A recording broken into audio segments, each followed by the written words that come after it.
Homelessness, a word that evokes numerous forms of emotions, imagery, thought. Homelessness finds itself stretching far beyond the urban landscape of skyscrapers and city.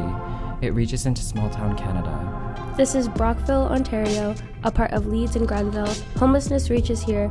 To learn more about homelessness in small-town Canada, we visited the Cooperative Care Centre.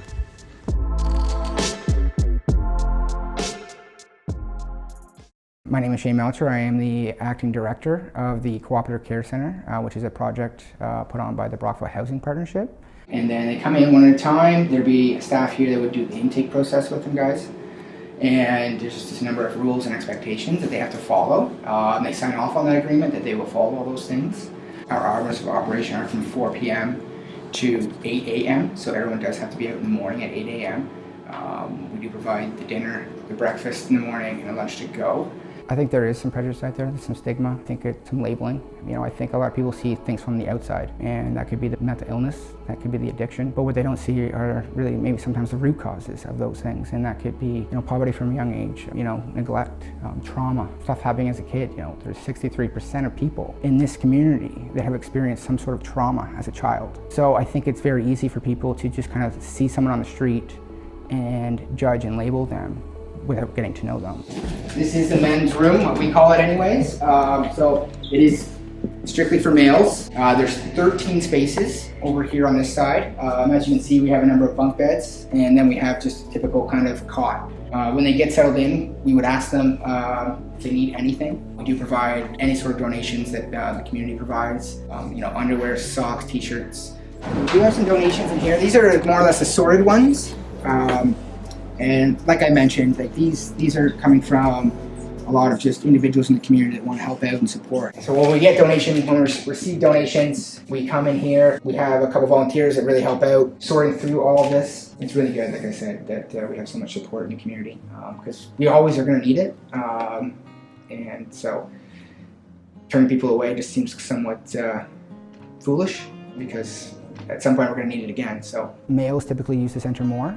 The age range that we see typically are between the ages of 35 and 44. That is the big one. And then it kind of just slowly stems off from that. So then we're seeing females around the ages of anywhere from 18 to 45. Lately we've seen a lot more seniors. And the challenge with the seniors that we're finding is physically, we're seeing incontinence, we're seeing cancer, a lot of deteriorating in the health. And sadly there's just nowhere for them to go. There's no supportive housing for them. There's no seniors lodging that they can afford. So ultimately they end up back here or on the street. We are pretty much full capacity each night, so that is 20. This is the female room. There are 6 spots in here, but like I was saying over on the men's side is that we do have a lot more males than females. So what happens is if we have a female in here, we will have to ask that female if they are comfortable with a male coming in here. We're seeing more people, their mental health is declining. That is the most prevalent thing we see here. It's not substance abuse. About 50% of the individuals that come through here, sometimes more, have mental illness. You're looking at around 35% of them, 40% of them that are struggling with substance abuse, and then combine both of them together at times as well. So, but the housing alone, since COVID, you look at the market, it's skyrocketed. I'll take Ontario Works, for example. You are entitled per month $733. And then roughly $400 of that can be allocated towards housing. Well, a bachelor pad in Brockville is $1,100. And then if you're looking at a 1-bedroom, you're looking anywhere from $1,300 to $1,800. So for a lot of agencies is looking at how can we provide more supportive housing, transitional, and just more affordable. We are helping roughly on a year-to-year basis 150 people that are homeless. So we're typically seeing 150 different faces come in here in a year. Right now I think the active, it's roughly around 100 people that are homeless, but then there's the hidden population that are homeless. If it's 100, you can pretty much, and this isn't an exact science here, but you can pretty much times that by 3, and that's probably what your population of homelessness, or people that are very, very very close to becoming homeless. All the work that we do here, it certainly is challenging, but we know that it's important work. I'd just like to thank, everyone that's been very supportive of the center to help this place run and provide for the individuals that need it the most.